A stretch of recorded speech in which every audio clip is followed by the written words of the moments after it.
എല്ലാവരെയും അനുഗ്രഹിക്കട്ടെ. ദൈവത്തിന് സ്തോത്രം. നമുക്കിന്ന് കർത്തൃമേശയായിട്ട് നമ്മളെ ക്രമീകരിച്ചിരിക്കുന്നത് കൊണ്ട് ചില വചനങ്ങൾ അതിനോടുള്ള ബന്ധത്തിൽ പറഞ്ഞ് നമുക്കിന്ന് ശുശ്രൂഷയിലേക്ക് പ്രവേശിക്കാനായിട്ട് ആഗ്രഹിക്കുകയാണ്. ദൈവത്തിന് സ്തോത്രം. വളരെ നല്ല സാക്ഷ്യങ്ങളൊക്കെയാണ് നമ്മൾ കേട്ടുകൊണ്ടിരിക്കുന്നത്. ടീച്ചർ ഈ ചെറുപ്പക്കാരെ കുറിച്ച് പറഞ്ഞപ്പോൾ എനിക്കൊരു കാര്യം പറയാൻ വന്നത്, നമ്മൾ ഈ കൂടുതലും ജയിലുകളിലാണ് പോകുന്നത്. ഇപ്പോൾ ഉള്ള വളരെ സങ്കടം തോന്നുന്നു. നല്ല ചെറുപ്പക്കാർ പിള്ളേരാണ് പല കേസുകളിൽ പ്രതിയായിട്ട് ജയിലിൽ വരുന്നത്. എല്ലാം നല്ല കാഴ്ചയ്ക്കും കൊള്ളാം. ഇനി ഇവരോട് സംസാരിക്കുമ്പോൾ അവരുടെ വിദ്യാഭ്യാസം പലരും കൂടുതൽ എഞ്ചിനീയറിംഗ് കോളേജിൽ പഠിക്കുന്ന പിള്ളേരാണ്. അവർ ഭയങ്കരമായിട്ടുള്ള മോഷണങ്ങളും പല കുഴപ്പങ്ങളിലും ഒക്കെ പെട്ട് നമുക്ക് സങ്കടം തോന്നും. അത് ചിലരോട് പറയുമ്പോൾ ആ വീട്ടിൽ ആപ്പാട് അവർക്ക് ഒരു മോനേ ഉള്ളൂ, ആ മോൻ ജയിലിൽ കിടക്കുകയാണ്. സഹിക്കുന്ന അങ്ങനത്തെ ഒരു കാലത്തിലാണ്. വളരെ പ്രാർത്ഥിക്കണം. അതുകൊണ്ടാണ് യേശു നിങ്ങളുടെ മക്കളെയും ചൊല്ലി കരയണമെന്നാണ്. പിള്ളേർക്ക് അടിയൊന്നും കൊടുത്തിട്ട് കാര്യമില്ല, കോപിച്ചിട്ടൊന്നും കാര്യമില്ല. ദൈവം അവരെ രൂപാന്തരപ്പെടുത്തിയെങ്കിലേ പറ്റൂ. പ്രാർത്ഥിക്കണം. ദൈവത്തിന് സ്തോത്രം. കഴിഞ്ഞ ആഴ്ചയിൽ തിരുവനന്തപുരത്ത് കവടിയാറ് ഞെട്ടിപ്പിക്കുന്ന ഒരു വാഹനാപകടമുണ്ടായിട്ട് ഒരു ചെറുപ്പക്കാരന് അതിനെക്കുറിച്ച് പത്രത്തിൽ എഴുതിയിരുന്ന ഒരു കോടീശ്വരനാണ്. അതെല്ലാവർക്കും അറിയാം. ഓരോ കാര്യങ്ങൾ മനസ്സിലാക്കണം. പെൺപിള്ളേരുമായിട്ട് ഭക്ഷണമെല്ലാം കഴിച്ചിട്ട് അവരെ ഓവർടേക്ക് കാറിൽ ഓവർ സ്പീഡിൽ ഓടിയതാണ്. വേറെ വാഹനം കൊണ്ട് ഇടിച്ചതോ ഒന്നുമല്ല. മനസ്സിലാക്കണം. തീർന്നു, മരിച്ചു. പക്ഷെ അവൻ പോയി. ഈ വീട്ടുകാരെ എങ്ങനെ സഹിക്കും? കാരണം ഇപ്പോൾ എല്ലാ വീടുകളിലും ഒരു ഒന്നും രണ്ടും ഒക്കെ ഉള്ളൂ. അവൻ ഇത്രയും കഷ്ടപ്പെട്ട് പഠിപ്പിച്ച് പൊന്നുപോലെ വളർത്തി പറയണെല്ലാം മേടിച്ചു കൊടുത്ത് എന്തോ സഹിക്കുന്നു. അങ്ങനത്തെ കാലത്തിലേക്ക് വന്നെത്തി നമ്മൾ പ്രാർത്ഥിക്കണം. ഞാൻ നമ്മുടെ മക്കൾക്ക് വേണ്ടി ഒക്കെ മക്കളൊക്കെ കിടന്നുറങ്ങുമ്പം അവരറിയാതെ അവരെ നേരത്തെ കൈവച്ച് ഈ കാഴ്ചപ്പാടുള്ള മാതാപിതാക്കൾ പ്രാർത്ഥിക്കും. കർത്താവ് എൻ്റെ മകനെ ദൈവം സുഖം വലിയ എഞ്ചിനീയറും ഡോക്ടറും ഞാൻ പലപ്പോഴും പറയും. നമ്മളെപ്പോഴും അങ്ങനെ ഒന്നും ആയില്ലെങ്കിലും ഒന്ന് ആയുസോടെ സുഖത്തോടെ ഒന്ന് വീട്ടിൽ കിടക്കട്ടെ. ആത്മീയരായിട്ട് തീരട്ടെ. ഇന്ന് സഹിക്കാൻ വയ്യ. ചില സമയത്ത് ഈ സമയത്ത് ചിലപ്പോൾ ഈ ജയിലിൽ എന്തെങ്കിലും ആവശ്യത്തിന് പോകേണ്ടതായിട്ട് വരും. പ്രത്യേകിച്ച് സബ്ജയിൽ. അപ്പോൾ അവിടുത്തെ വെൽഫെയർ ഓഫീസർ ഇടയ്ക്കിടയ്ക്ക് എന്നെ വിളിക്കും. എന്തെങ്കിലും കാര്യം പറഞ്ഞുകൊണ്ടൊക്കെ വിളിക്കും. അപ്പോൾ ജില്ലാ ജയിലൊക്കെ. അപ്പോൾ ഈ വർക്കിംഗ് ഡേയ്സാണ് നമ്മൾ അങ്ങനെ പോകേണ്ടി വരുന്നത്. അവിടെ ചെല്ലുമ്പോഴും വലിയ മാതാപിതാക്കൾ എടുക്കലും വലിയത് അവർ ജയിലിൻ്റെ നടയിൽ വന്ന് പലരും നിന്ന് കരയുന്നത് കണ്ടിട്ടുണ്ട്. കരഞ്ഞിരിക്കുക. നമ്മൾ ചിലരോട് പരിചയപ്പെടാൻ പറ്റും. ചിലരോട് ഞാൻ അങ്ങോട്ട് കയറി ചിലരോട് പരിചയപ്പെടും. അപ്പോൾ പറയും മോനാണ്, ഒരു മോനേ ഉള്ളൂ. അവരോട് പല പ്രാവശ്യം പറഞ്ഞതാണ് ഈ പകർത്ത് കിടക്കുകയാണ് സാറേ, ഞങ്ങൾക്ക് ഒരു സ്വസ്ഥതയില്ല. ഇറക്കാൻ നോക്കി പണമുണ്ട്, വക്കീലുണ്ട്. പക്ഷേ പല കേസുകളും കുരുങ്ങിപ്പോയി. ഇപ്പോഴാണ് ഞങ്ങൾ അറിയുന്നത്. ഒന്നിനും ജാമ്യം എടുത്തു, അത് കൊണ്ടിരുന്നോ പറയുന്നത് വേറെ കേസുണ്ടാവും. ഇനി അതിന് ജാമ്യം എടുത്താലേ പോകാൻ പറ്റുള്ളൂ. എത്രയോ മാതാപിതാക്കൾ കരയുന്നത് കണ്ടാൽ നമുക്ക് നല്ല മക്കളെ തന്നതിനായിട്ട് ദൈവത്തിന് പലപ്പോഴും നമ്മളെ മക്കളെ വില നമ്മൾ അറിയുന്നില്ല. സത്യത്തിൽ അതുപോലെ നമ്മളെ മക്കളും നമ്മളെ മാതാപിതാക്കളുടെ വില അവരും അറിയുന്നില്ല. ദൈവത്തിന്റെ ഒരു വലിയ കരുണയാണ്. നമ്മൾ ദിവസങ്ങൾ പ്രാർത്ഥിക്കണം. നമ്മളൊരു കൊച്ചു സഭയാണെങ്കിൽ ഇതിനെല്ലാം ഓർത്ത് പ്രാർത്ഥിക്കണം. ദൈവം എല്ലാവരെയും സഹായിക്കട്ടെ. ദൈവത്തിന് സ്തോത്രം. നമുക്ക് ദൈവവചനത്തിലേക്ക് ഒരു ശ്രദ്ധയെ കൊണ്ടുവരാം. നമുക്ക് ഇന്ന് 1 കൊരിന്ത്യരുടെ ലേഖനം 10-ാം അധ്യായത്തിൽ നമുക്ക് അതിൻ്റെ 16-17 വാക്യങ്ങൾ നോക്കാം. 1 കൊരിന്ത്യർ 10-ാം അധ്യായം 16. ആഗ്രഹിക്കുന്ന അനുഗ്രഹപാത്രം ക്രിസ്തുവിന്റെ രക്തത്തിന്റെ കൂട്ടായ്മയല്ലയോ? നാം നുറുക്കുന്ന അപ്പം ക്രിസ്തുവിന്റെ ശരീരത്തിന്റെ കൂട്ടായ്മയല്ലയോ? അപ്പം ഒന്നാകൊണ്ട് പലരായ നാം ഒരു ശരീരമാകും. നാം എല്ലാവരും ആ ഒരേ അപ്പത്തിൽ അംശികൾ ആകുന്നു. ദൈവത്തിന് സ്തോത്രം. നമ്മൾ വായിച്ചതായിട്ടുള്ള ദൈവവചനത്തില് ഈ കർത്താവിന്റെ മേശയെ കുറിച്ചുള്ളതായിട്ടുള്ള ചില കാര്യങ്ങളാണ് ഇവിടെ പഠിപ്പിക്കുന്നത്.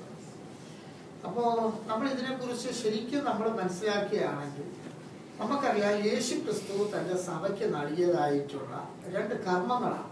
ഒന്ന് സ്നാനവും മറ്റൊന്ന് കർത്താവിൻ്റെ മേശയും. സ്നാനം ജീവിതത്തിൽ ഒരിക്കൽ മാത്രമുള്ളതാണ്. അത് പിതാവിൻ്റെയും പുത്രൻ്റെയും പരിശുദ്ധാത്മാവിൻ്റെ നാമത്തിൽ വെള്ളത്തിൽ മുങ്ങി സ്നാനപ്പെടണം എന്നുള്ളതാണ് ദൈവവചനത്തിൻ്റെ വ്യവസ്ഥ.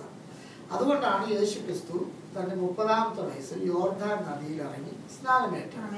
പിന്നെയുള്ള ശിഷ്യന്മാരുടെ സ്നാനങ്ങളും 1-ാം നൂറ്റാണ്ടിലെ സഭയുടെ സ്നാനങ്ങളെല്ലാം നമുക്ക് അങ്ങനെ കാണാനായിട്ട് കഴിയും.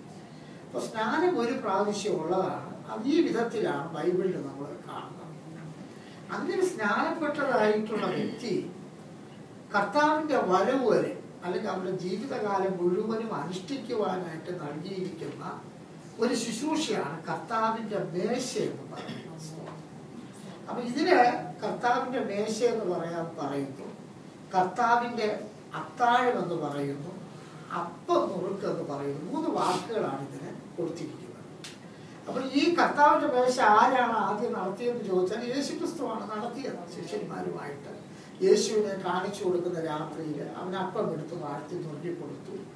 അവൻ പാനപാത്രം പകുതിയുടെ രക്തമാണെന്ന് പറഞ്ഞു കൊടുത്തു. ഇത് യേശുക്രിസ്തുവാണ് ശുശ്രൂഷ നടത്തിയത്.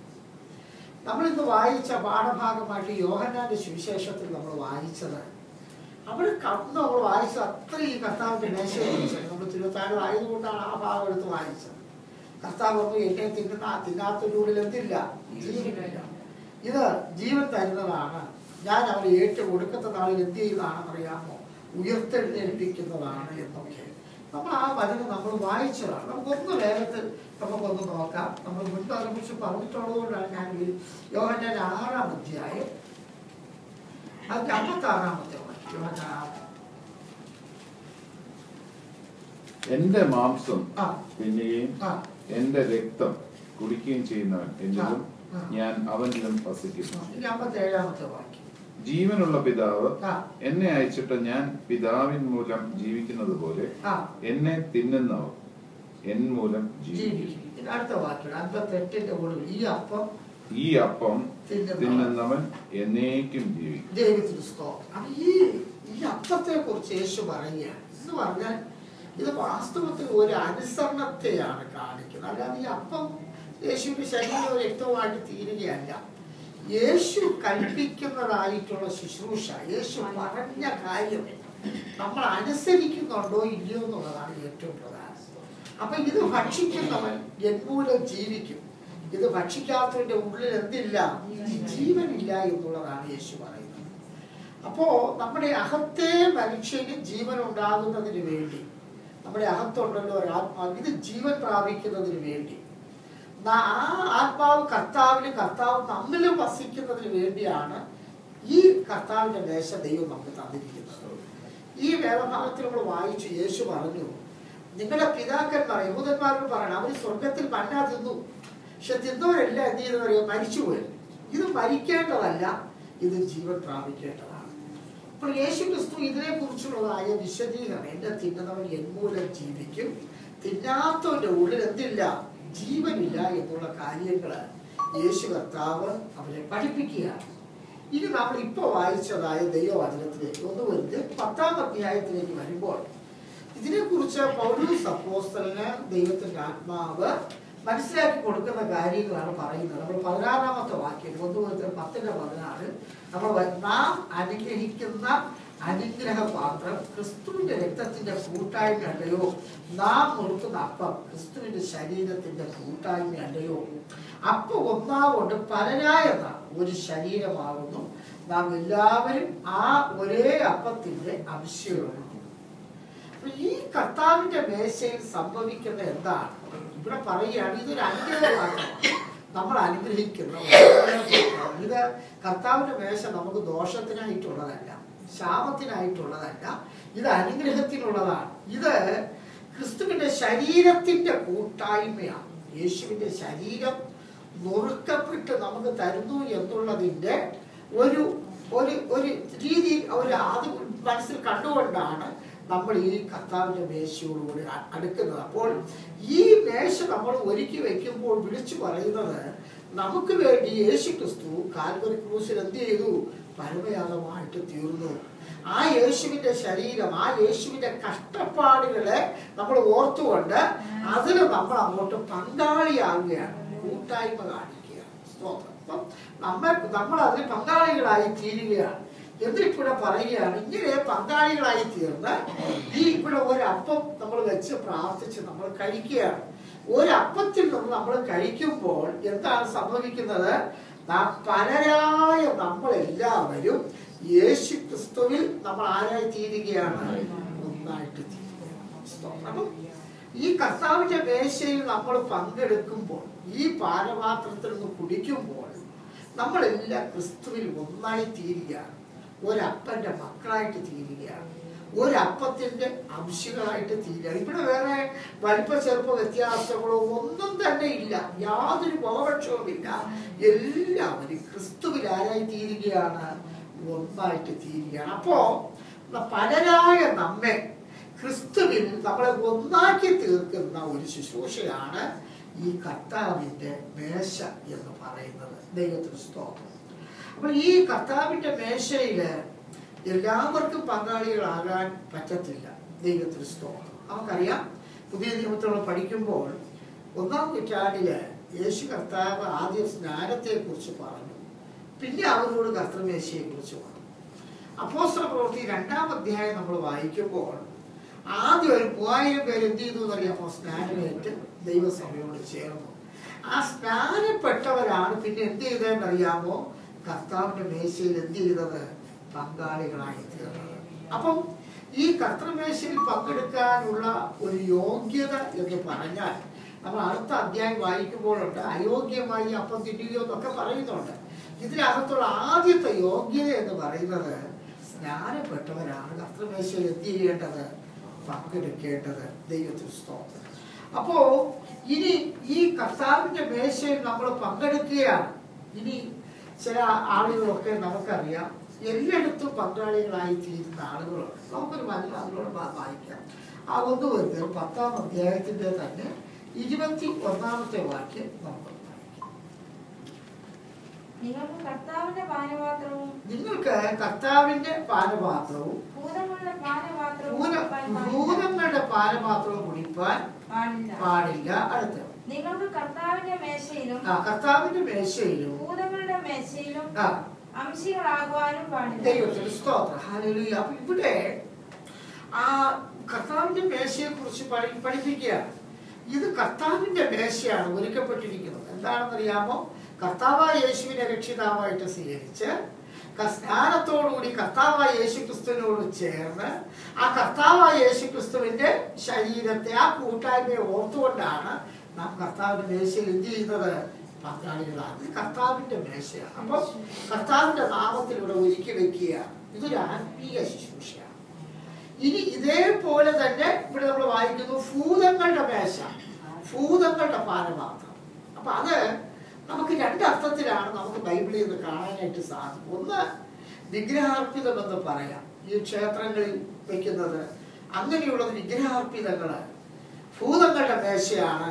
അത് ദൈവമാക്കി ഈ കർത്താവിന്റെ മേശയിൽ പങ്കെടുക്കുന്നവര് അതിലെന്ത് ചെയ്യാൻ പാടില്ല? പങ്കാളികളാകാനായിട്ട് പാടില്ല.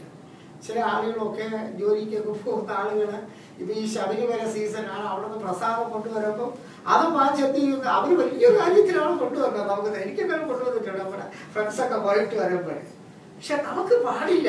ദൈവത്തിന് സ്തോത്രം. ഭൂതങ്ങളുടെ മേശയിൽ അംശികളാകാൻ പാടില്ല. 2-ാമത്തെ അർത്ഥത്തിൽ മനസ്സിലാക്കേണ്ടത് ഉപദേശമില്ലാത്ത കർത്താവിന്റെ മേശ എന്ന് പറഞ്ഞാൽ, നമ്മുടെ ബൈബിളിലെ ഉപദേശം എന്ന് പറയുന്നത് മാനസാന്തരപ്പെടുക, പിതാവിന്റെയും പുത്രന്റെയും പരിശുദ്ധാത്മാവിന്റെ നാമത്തിൽ വെള്ളത്തിൽ എന്ത് ചെയ്യുക? സ്നാനപ്പെടുക, അന്യഭാഷാ ഭാഷണത്തോടുകൂടിയുള്ള പരിശുദ്ധാത്മാഭിഷേകത്തിൽ വിശ്വസിക്കുക, അത് പ്രാപിക്കുക, ദൈവത്തെ ആത്മാവിന് സത്യത്തിൽ എന്ത് ചെയ്യുക? ആരാധിക്കുക, ദൈവത്തോട് മാത്രം എന്ത് ചെയ്യുക? പ്രാർത്ഥിക്കുക. ഇതൊക്കെയാണ് നമ്മുടെ ബൈബിളിൽ കാണുന്നതായിട്ടുള്ള ശരിയായിട്ടുള്ള ഉപദേശം. അപ്പോൾ ഈ ഉപദേശം ഇല്ലാതെ, ഈ പിതാവിന്റെയും പുത്രന്റെയും പരിശുദ്ധാത്മാവിന്റെ നാമത്തിലുള്ള വെള്ളത്തിൽ മുക്കി സ്നാനം ഇല്ല, പരിശുദ്ധാത്മാഭിഷേകം എന്ത് ചെയ്യുന്നില്ല? അംഗീകരിക്കുന്നില്ല, ഈ ലോകപ്രകാരം വിഗ്രഹങ്ങളെ സേവിച്ച് അങ്ങനെ പോവുകയാണ്. അവിടെ ഒരുക്കപ്പെടുന്ന മേശയിൽ നമ്മൾ ആരാകാൻ പാടില്ല? നമ്മൾ പങ്കാളികളാകാൻ പാടില്ല. എന്ന് പറഞ്ഞാൽ നമ്മൾ ഈ കർത്തൃമേശയിൽ പങ്കെടുക്കുന്നത് ഇവിടെ നിന്ന് മാത്രമേ എടുക്കാവൂ എന്നല്ല പറയുന്നത്. ഈ ഉപദേശം ഇല്ലാത്തടുത്ത് എന്ത് ചെയ്യാൻ പാടില്ല? എടുക്കാം. ഇതേ ഉപദേശമുള്ള വേറെ സഭകളുണ്ട്, നമ്മളെ പോലെ ഉപദേശമുള്ള സഭകളുണ്ട്, പെന്തക്കോസ്ത് അനുഭവമുള്ളവരുണ്ട്. അവിടെ നിന്നൊക്കെ നമുക്ക് എന്ത് ചെയ്യാം? പങ്കാളികളാണ്. പക്ഷെ ഈ ഉപദേശം ഇല്ലാത്ത ഇടത്തുനിന്ന് നമുക്ക് എന്ത് ചെയ്യാൻ പാടില്ല? പങ്കാളികളാകാൻ പാടില്ല. അപ്പൊ ഇത് വളരെ പ്രധാനമായിട്ടുള്ള ഒരു ഉപദേശമായിട്ട് നമുക്ക് ദൈവവചനത്തിൽ കാണുവാനായിട്ട് സാധിക്കും. അപ്പോൾ നമുക്ക് ഈ കർത്താവിന്റെ മേശയിൽ നമ്മൾ വരികയാണ്. ഇത് നമുക്ക് 11-ാം അധ്യായത്തിന്റെ 27-ാമത്തെ വാക്യം കൂടെ അതുകൊണ്ട് അയോഗ്യമായി അപ്പം തിന്നുകയോ കർത്താവിന്റെ പാനപാത്രം കുടിക്കുകയോ ചെയ്യുന്നവനെല്ലാം കർത്താവിന്റെ ശരീരവും രക്തവും സംബന്ധിച്ച് കുറ്റക്കാരനാണ്. മനുഷ്യൻ തന്നെത്താൻ ശോധന ചെയ്തിട്ട് വേണം ഈ അപ്പം തിന്നുകയും പാനപാത്രത്തിൽ നിന്ന് കുടിക്കുകയും ചെയ്യും. ഇവിടെ പറഞ്ഞിരിക്കുന്നതായിട്ടുള്ള വ്യവസ്ഥ, അപ്പം ഇത് നമ്മളെല്ലാവരെയും ഇവിടെ ഒന്നാക്കി തീർക്കുന്നതാണ്, നമുക്ക് ജീവൻ തരുന്നതാണ്, നമുക്ക് വളരെ സന്തോഷം തരുന്നതാണ് ഈ കർത്താവിന്റെ മേശ എന്ന് പറയുന്നത്. ഇതൊരു ചടങ്ങായിട്ടുള്ള ഒരു കാര്യമല്ല. നമുക്ക് എങ്ങനെ നടത്താം, നമുക്ക് ആകെ 2 ചടങ്ങ് 2 കർമ്മങ്ങളെ ഉള്ളൂ. അപ്പോ അതുകൊണ്ട് എങ്ങനെയെങ്കിലും നടത്താം എന്നുള്ളതല്ല ഇതിന് വെച്ചിരിക്കുന്നതായിട്ടുള്ള വ്യവസ്ഥ. കർത്താവിന്റെ മേശയിൽ പങ്കെടുക്കാനായിട്ട് വന്നിരിക്കുന്ന വ്യക്തി അദ്ദേഹം എന്ത് ചെയ്യണമെന്നറിയാം. ആരാണെങ്കിലും തന്നെത്താൻ എന്ത് ചെയ്യണം, ശോധന ചെയ്യണം. അപ്പം ഇവിടെ ഇന്ന് ഈ ശുശ്രൂഷ നടത്തുന്ന എനിക്ക് നിങ്ങൾ ആരെയും വിധിക്കാനോ നിങ്ങളെ മാറ്റിയിരുത്താനോ പറ്റത്തില്ല. പക്ഷെ എനിക്ക് ഈ ഉപദേശം പറയാനായിട്ട് സാധിക്കും. ബൈബിളിലെ സത്യങ്ങൾ ഇങ്ങനെയാണെന്ന് പറയാൻ കഴിയും. അപ്പൊ തന്നെത്താൻ നമ്മൾ ശോധന ചെയ്യണം. എനിക്ക് ഇതിൽ പങ്കെടുക്കാനായിട്ട് യോഗ്യതയുണ്ടോ, അർഹതയുണ്ടോ എന്ന് ശോധന ചെയ്യണം. ഇവിടെ പറയുകയാണ് തന്നെ അയോഗ്യമായിട്ട് ആരെങ്കിലും. അപ്പൊ അയോഗ്യത, ഇതിനുള്ള യോഗ്യത, ഒന്നാമത്തെ യോഗ്യത ഞാൻ പറഞ്ഞു സ്നാനപ്പെട്ടവരായിരിക്കണം. അടുത്ത യോഗ്യത എന്ന് പറഞ്ഞാൽ ശരിക്കും പറഞ്ഞാൽ ജീവിത വിശുദ്ധിയാണ്. ദൈവത്തിന് സ്തോത്രം. അപ്പം നമ്മൾ രക്ഷിക്കപ്പെട്ട് സ്നാനപ്പെട്ട് ദൈവകൃപയിൽ ജീവിക്കുന്ന വ്യക്തികള് കള്ളം പറയുക, തെറി വിളിക്കുക, മറ്റേതെങ്കിലും ലഹരി പദാർത്ഥങ്ങൾ ഉപയോഗിക്കുക, അങ്ങനെയുള്ള ഏതെങ്കിലും അതുപോലെയുള്ള പാപപ്രവൃത്തികളിലേക്ക് പോവുകയാണെങ്കിൽ അത് ജീവിതത്തിൽ അശുദ്ധിയാണ്. അവർക്കിത് പങ്കെടുക്കാനുള്ള യോഗ്യതയില്ല. അപ്പൊ തന്നെ ശോധന ചെയ്യുകയാണ്. എനിക്കിത് പങ്കെടുക്കാൻ യോഗ്യത ഉണ്ടോ എന്ന് തന്നെ താൻ ശോധന ചെയ്ത് പരിശോധിക്കുകയാണ്. വേറെ ആരും തന്നെ പരിശോധിക്കുകയാണ്. അപ്പൊ തന്നെ പരിശോധിക്കുമ്പോൾ ആർക്കെങ്കിലും തോന്നുകയാണ് എനിക്ക് ഇന്ന കുഴപ്പങ്ങളുണ്ട് എന്ന് തോന്നിയാൽ അവർ സ്വയം ദൈവസന്നിധിയിൽ ആ പാപത്തെ എന്ത് ചെയ്യണം, ഏറ്റുപറഞ്ഞ് ദൈവസന്നിധിയിൽ നിരപ്പ് പ്രാപിക്കണം. അപ്പൊ ഒരാളുടെ നിരപ്പ് പ്രാപിക്കാൻ പറ്റുന്നില്ല, എന്നെക്കൊണ്ട് നിരപ്പ് പറ്റുന്നില്ലെങ്കിൽ ഈ കർത്തൃമേശയിൽ പങ്കെടുക്കാൻ പാടില്ല. കർത്തൃമേശയിൽ എന്ത് ചെയ്യണമെന്ന് അറിയാമോ, അവർ ഒഴിഞ്ഞു നിൽക്കണം ദൈവം. കാരണം ഇത് അനുഗ്രഹമായിട്ട് തീരേണ്ടതാണ്. അപ്പം തന്നെത്താൻ വിവേചിക്കാതെ ശോധന ചെയ്യാതെ എങ്ങനെയെങ്കിലും കർത്താവിന്റെ മേശയിൽ പങ്കെടുത്താൽ, ഈ വചനം പറയുന്നത് കർത്താവിന്റെ ശരീരവും രക്തവും സംബന്ധിച്ച് നമ്മൾ ആരായിട്ട് തീരുമെന്നറിയാമോ, കുറ്റക്കാരായിട്ട് തീരും എന്നുള്ളതാണ്. അപ്പൊ ഇനി വേറൊരു സംശയം നമ്മുടെ മനസ്സിൽ വരാം. അപ്പം ഇത് അയോഗ്യമായിട്ട് എടുത്തുകൂടാ, കാര്യമൊക്കെ ശരിയാണ്, എന്നാൽ ഞാൻ ഇനി ഒരിക്കലും എടുക്കുന്നില്ല. അപ്പൊ പേടിക്കാനില്ല, കുഴപ്പമില്ല, എടുക്കുന്നില്ല എന്ന് വിചാരിച്ചാൽ എന്തായിരിക്കും? അതാണ് നമ്മൾ യോഹന്നാനിലെ സുവിശേഷത്തിൽ യേശു പറഞ്ഞത്, എന്നെ തിന്നാത്തവന്റെ ഉള്ളിൽ എന്തില്ല, ജീവൻ. ഇത് ഭക്ഷിക്കുന്നവൻ മാത്രമേ ഏറ്റവും ഒടുക്കത്തെ നാളിൽ എന്ത് ചെയ്യുള്ളൂ, ഉയർത്തെഴുന്നേൽക്കുകയുള്ളൂ. അപ്പോ സ്വർഗത്തിൽ പോകണമെങ്കിൽ മാനസാന്തരപ്പെട്ട് സ്നാനപ്പെട്ട് ഈ കർത്തൃമേശയിൽ പങ്കാളികളായവർക്ക് സ്വർഗത്തിൽ പോകാൻ പറ്റൂ. എന്താണ് അതിന്റെ തെളിവെന്ന് ചോദിച്ചാൽ, ക്രിസ്തുവിൽ മരിച്ചവരാണ് കർത്താവിന്റെ കാവൽ ശബ്ദത്തിൽ എന്ത് ചെയ്യുന്നത്. എങ്ങനെയാണ് ക്രിസ്തുവിൽ മരിക്കുക എന്ന് പറയുന്നത്? എല്ലാ മരണവും ക്രിസ്തുവിലുള്ള മരണമല്ല. നമ്മള് ലോകത്ത് ജീവിച്ചിരിക്കുമ്പോൾ ക്രിസ്തുവിനെ സ്വീകരിച്ച് സ്നാനത്തോടുകൂടി ക്രിസ്തുവിനോട് എന്ത് ചെയ്യുകയാണ്, ചേർന്ന് കർത്തൃമേശയിലൂടെ ക്രിസ്തുവിനെ ഭക്ഷിച്ച് ആത്മാവിന്റെ സത്യത്തിൽ ക്രിസ്തുവിനെ ആരാധിച്ച് ക്രിസ്തുവിന്റെ സാക്ഷിയായിട്ട് ജീവിച്ച വ്യക്തിയാണ് മരിക്കുന്നത്. എങ്ങനെ മരിക്കുന്നതെന്ന് അറിയാമോ? ക്രിസ്തുവിൽ മരിക്കുന്നത്. അവരുടെ പേരാണ് ജീവന്റെ പുസ്തകത്തിൽ എഴുതപ്പെട്ടിരിക്കുന്നത്. അവർക്ക് സ്വർഗത്തിൽ പ്രവേശിക്കാനായിട്ട് കഴിയുള്ളൂ. ഞാൻ ഒരിക്കലും ഇതിനെപ്പറ്റി ഇങ്ങനെ വളരെ ചിന്തിച്ചപ്പോൾ എനിക്ക് മനസ്സിലാക്കി, പെട്ടെന്നൊരു ഉദാഹരണം എനിക്ക് മനസ്സിലായ ഒരു ഉദാഹരണം ഇങ്ങനെയാണ്. ലളിതമാണ്, നിങ്ങൾക്ക് അറിയാവുന്നതായിരിക്കും. എംപ്ലോയ്മെന്റിലെ കാർഡ് നമ്മൾ രജിസ്റ്റർ ചെയ്തു.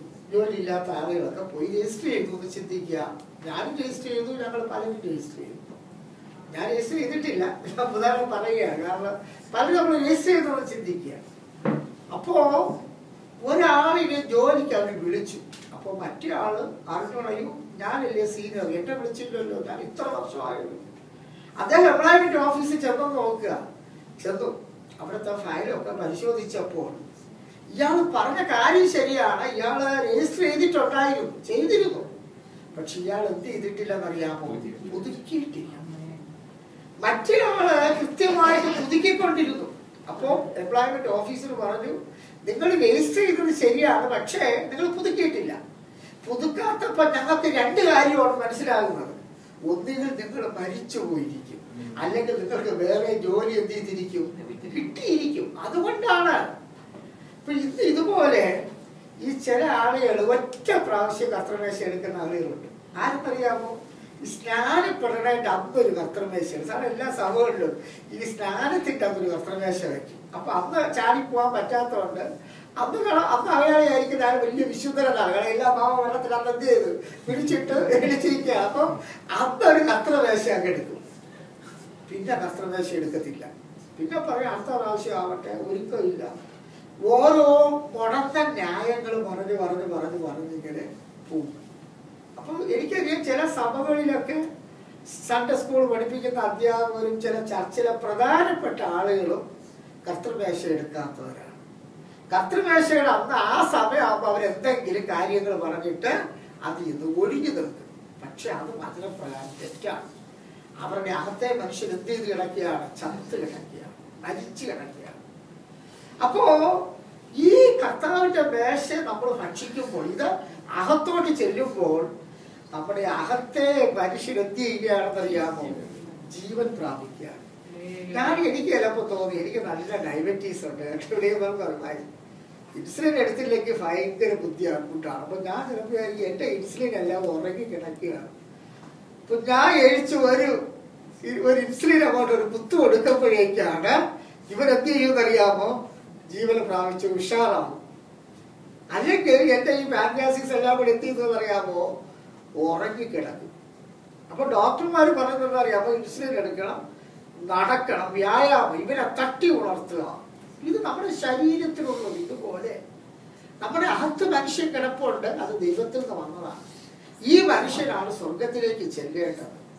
അകത്ത് ഈ മനുഷ്യരുള്ളത് കൊണ്ടാണ് നിങ്ങൾക്ക് ഇന്ന് ഞായറാഴ്ച രാവിലെ ആയപ്പോൾ ഇന്ന് ചർച്ചിൽ പോകണമെന്നൊരു പ്രേരണ തരുന്നത്.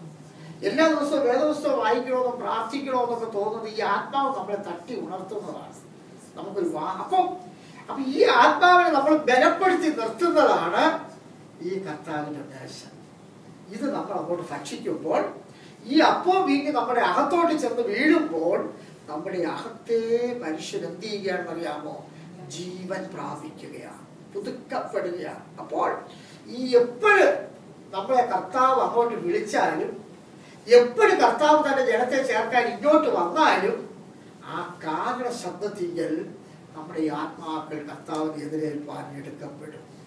ഇതാണ് ഏറ്റവും ഈ അകത്തെ മനുഷ്യനുള്ള ആത്മാവ് ദൈവവുമായിട്ടുള്ള ആത്മാവായിട്ടാണ് ബന്ധപ്പെട്ടിരിക്കുന്നത്. അപ്പോൾ ഇവിടെ ഇരുമ്പ് കഷ്ണങ്ങൾ കിടക്കുകയാണ്. ഒരു കാന്തം കൊണ്ടുവന്ന് കാണിക്കുമ്പോൾ ഈ ഇരുമ്പ് കഷ്ണങ്ങളെല്ലാം കാന്തത്തിലേക്ക് പ്രവേശിക്കുന്നത് പോലെ ആ കുഞ്ഞാട്ടാകുന്ന കാന്തം മധ്യാകാശത്ത് പ്രത്യക്ഷനാകുമ്പോൾ ഈ ആത്മീയ മനുഷ്യൻ അകത്തെ ഈ ശരീരവും ഇതെല്ലാം ഇത് ഈ ലോകത്ത് മാത്രം ജീവിക്കാനുള്ളതാണ്. ഈ ശരീരം ഇതിവിടെ കിട്ടിട്ട് പോകും. ഈ അകത്തെ മനുഷ്യൻ ഉണർന്ന് കർത്താവിനെതിരേൽപ്പാൻ എടുക്കപ്പെടും. അങ്ങനെ നാം എപ്പോഴും ആരുടെ കൂടെ ആയിരിക്കും? കർത്താവായ യേശു. ഇതാണ് പ്രത്യാശ. ഇതിനു വേണ്ടിയാണ് നമ്മൾ ഈ കർത്താവിന്റെ മേശയിൽ നമ്മൾ എന്ത് ചെയ്യുന്നത്? അതുകൊണ്ട് അപ്പൊ നമ്മൾ ഈ എംപ്ലോയ്മെന്റ് കാലം പുതുക്കപ്പെടുകയാണ്. പിന്നെ ഈ പുതുക്കാൻ ഇരിക്കുമ്പോൾ നമ്മളൊന്ന് പരിശോധിക്കുകയാണ്.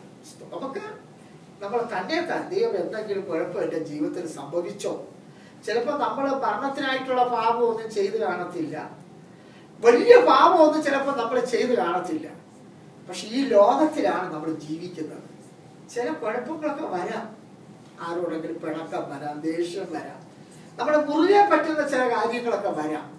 ഇതിനെ നമ്മൾ പരിശോധിക്കുകയാണ്. ഇതിനെ നമ്മൾ എന്ത് ചെയ്യുകയാണ്? പരിശോധിച്ചിട്ട് ദൈവത്തോട് ക്ഷമ ചോദിച്ച് നമ്മൾ ദൈവവുമായിട്ട് എന്ത് ചെയ്യുകയാണ്? നിരപ്പ് പ്രാപിക്കുകയാണ്.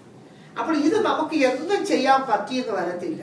രാത്രി ഉറങ്ങാൻ പോകുന്നു, എഴുന്നേക്കാൻ പോകുന്നു, അപ്പം നമ്മളൊന്ന് ശാന്തമായിട്ടിരുന്ന്. അപ്പം ഈ കർത്തൃമേശ പലയിടത്തും പല വിധത്തിലാണ് നടത്തുന്നത്. ഇപ്പം നമ്മൾ ആഴ്ചയോട് നടത്തുകയാണെങ്കിൽ ഇതിന്റെ മഹത്വം, ഇതിന്റെ ഗൗരവം അങ്ങ് പോകും.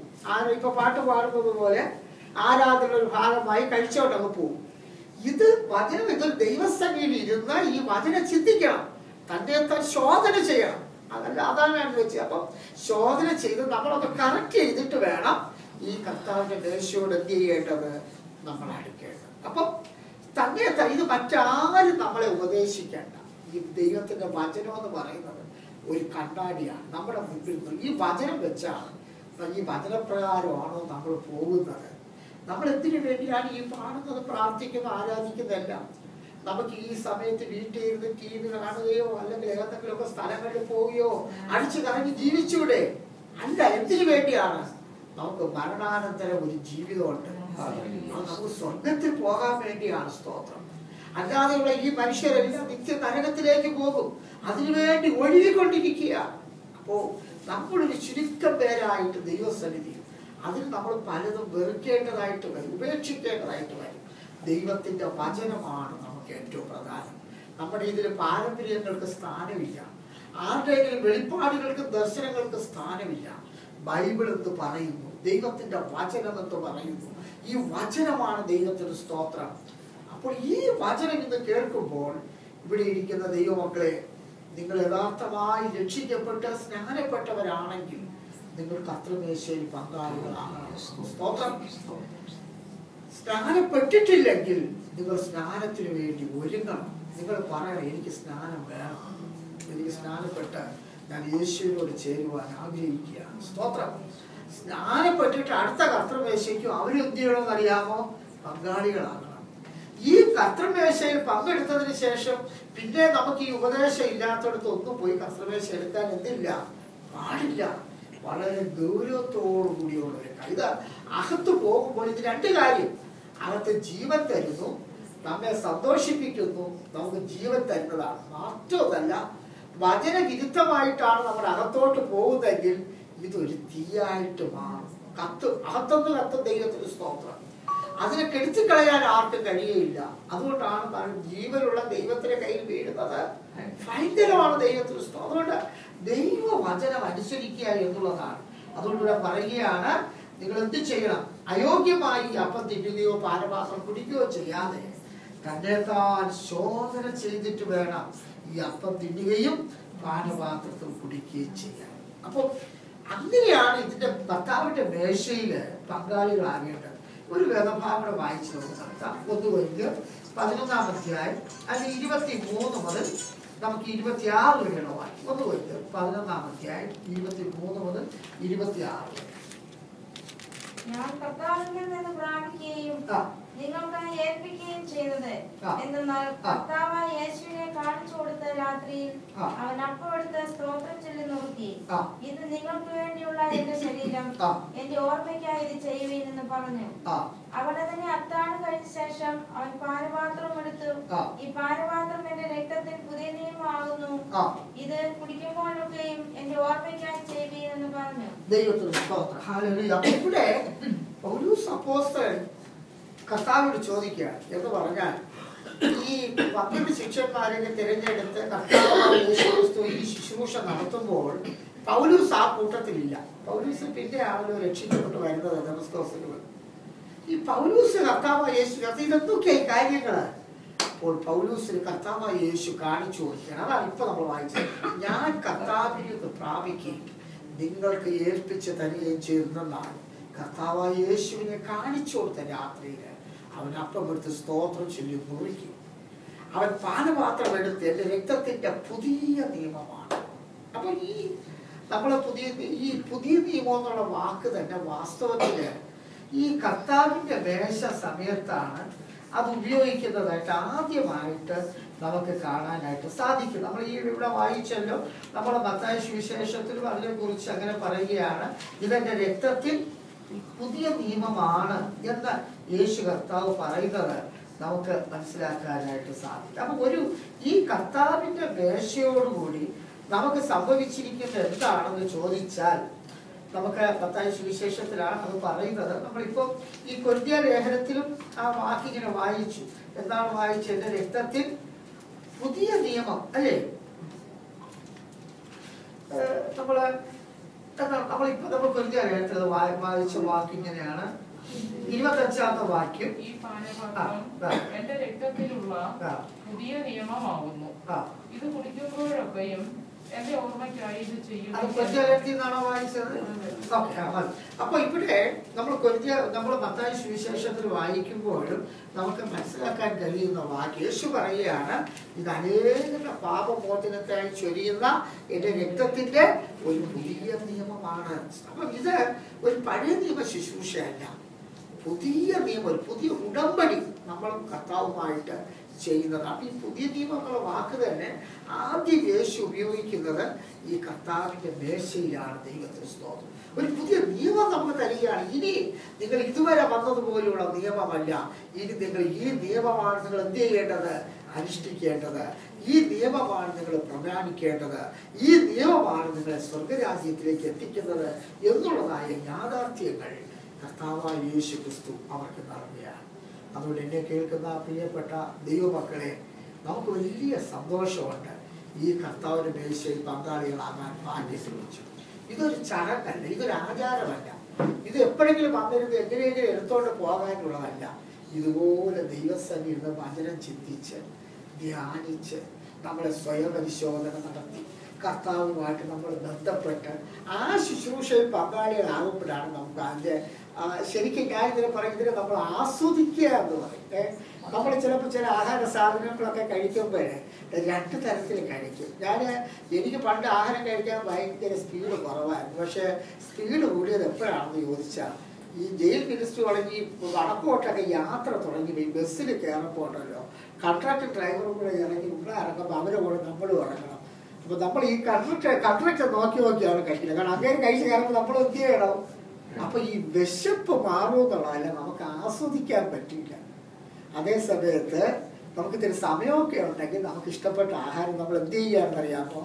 നമ്മൾ ആസ്വദിച്ച് കഴിക്കും. ഇത് ഈ കർത്താവിന്റെ മേശ നമ്മളൊന്ന് ആസ്വദിക്കുക, ഇതിന്റെ മഹത്വം നമ്മളൊന്ന് ആസ്വദിക്കുക, ഇതൊന്ന് അയവറുക്കാം. ഇത് കർത്താവെ, അവിടുത്തെ ശരീരത്തെയാണ് ഞാൻ ഓർക്കുന്നത്, അവിടുത്തെ രക്തത്തെയാണ് ഞാൻ ഓർക്കുന്നത്. എനിക്കിത് കഴിക്കുമ്പോൾ യേശു രക്തത്താൽ എനിക്ക് പാപമോചനം ഉണ്ടാകണം. യേശു പറഞ്ഞ അനേകരുടെ പാപമോചനത്തിനായി ചൊരിയുന്ന എന്റെ പുതിയ നിയമത്തിന്റെ രക്തം പാപമോചനം ഉണ്ടാകുന്നു, വിടുതലുണ്ടാകുന്നു. എന്റെ അകത്തെ മനുഷ്യനുണ്ടല്ലോ, അവൻ ബലപ്പെടുകയാണ്, അവൻ ശക്തിപ്പെടുകയാണ്. സ്തോത്രം. അവൻ സന്തോഷിക്കുകയാണ്. സ്തോത്രം. നമ്മുടെ ആത്മാവും ദൈവത്തിന്റെ ആത്മാവും കൂടെ കൂട്ടി യോജിപ്പിക്കുകയാണ്. ആത്മാവിനും തമ്മിലേ എന്തുള്ളൂ? ബന്ധമുള്ളൂ. സ്തോത്രം. അപ്പൊ നമ്മളെ അങ്ങനെ ഒരു ആത്മീയരാക്കി നമ്മളെ തീർക്കുന്ന ഒരു മഹൽ ശുശ്രൂഷ. നമുക്കിതിനൊന്ന് ആസ്വദിക്കാം, ഇതിനെ ഒന്ന് ധ്യാനിക്കാം, ഇതിനെ നമുക്കൊന്ന് ചിന്തിക്കാം, ദൈവത്തോടൊന്ന് നന്ദി പറയാം. യേശുവേ, അങ്ങ് എനിക്ക് വേണ്ടി ക്രൂശിൽ മരിച്ചല്ലോ, അതുകൊണ്ടാണ് ഈ ഭാഗ്യം നമുക്ക് കിട്ടിയത്. ഇത് ഓർക്കുമ്പോൾ, നമ്മൾ ആ നിത്യതയെ കുറിച്ച് ഓർക്കുമ്പോൾ, നമുക്ക് ഈ ലോകത്തിലെ എല്ലാം ചപ്പന്ന് ചവർന്ന് എണ്ണാൻ കഴിയും. എല്ലാം ദൂരെ, ഇവിടത്തെ ഒന്നും വേണ്ട വിചാരിച്ചിരിക്കണം. ഇവിടുത്തെ സ്ഥാനോ മാനോ ഇവിടത്തെ ചെറിയ ആനുകൂല്യങ്ങളോ ഒന്നും വേണ്ട, നമുക്ക് യേശു മതി. സ്തോത്രം. ആ നിശ്ചിതയെ ഓർത്തുകൊണ്ട് നമുക്ക് ഈ ശുശ്രൂഷയോടുകൂടി അടുക്കാനുള്ള സമയമാണ്. നമ്മളെ തന്നെ ശോധന ചെയ്യുക, നമ്മളെ തന്നെ പരിശോധിക്കുക. നല്ല പ്രാഗൽഭ്യത ഉണ്ടെങ്കിലേ കർത്താവിന്റെ മേശയിൽ എന്ത് ചെയ്യാവും? പങ്കെടുക്കാം. ഒരു നിർബന്ധവും ഇല്ല, എടുത്തേ പറ്റൂ. അപ്പോൾ നമ്മൾ എപ്പോഴും മാറിയിരുന്നാൽ നമുക്ക് നിത്യതയാണ് എന്ത് ചെയ്യുന്നത്? അതുകൊണ്ട് ഒരുങ്ങുക. ആ പ്രാഗൽഭ്യത്തെ ഓർക്കുക. ഞാൻ കർത്താവിന്റെ മേശയിൽ പങ്കാളികളായി ഇന്ന് മുതൽ ഞാൻ കർത്താവിന് വേണ്ടി ജീവിക്കും. നമുക്കത് മതി. അതുകൊണ്ട് സ്നാനപ്പെടാത്ത ആരെങ്കിലും ഉണ്ടെങ്കിൽ ദൈവകരണ സമർത്താവെ, ഞാൻ വേഗത്തിൽ സ്നാനപ്പെട്ട് യേശുവിനോട് ചേരും. എനിക്കും ഈ സന്തോഷം വേണം. നമ്മൾ ഈ വഴി വിട്ട്, ഈ ഉപദേശം വിട്ട് നമ്മൾ എന്ത് ചെയ്യല്ലേ? പോകല്ല. ഇതാണ് ശരിയായ ഉപദേശം. ഇത് വിട്ട് നമ്മൾ ഉപദേശം വിട്ട് പോകല്ലേ. സ്തോത്രം. അതുകൊണ്ട് കാരണം ഉപദേശം വിട്ട് പോകല്ലേ എന്ന് പറയുന്നത് നമുക്ക് സ്വർഗത്തിൽ പോകണം. അതാണ് ഏറ്റവും പ്രധാനം. ഈ ലോകത്തിൽ നമ്മൾ കുറേ കാലം ജീവിച്ച് എല്ലാം അനുഭവിച്ച് അവസാനം ധനവാൻ പോയെടുത്ത് പോവുകയാണെങ്കിൽ ഒരു പ്രയോജനവും. അതുകൊണ്ട് ആ നിത്യതയ്ക്ക് വേണ്ടി ഒരുങ്ങാം, സ്വർഗത്തിന് വേണ്ടി ഒരുങ്ങാം. നമ്മെ തന്നെ ദൈവകാര്യങ്ങളിലേക്ക് നമുക്കൊന്ന് സമർപ്പിക്കാം. നമ്മുടെ കണ്ണുകളെ അടച്ച് ഒരു നിമിഷം പ്രാർത്ഥിക്കാം.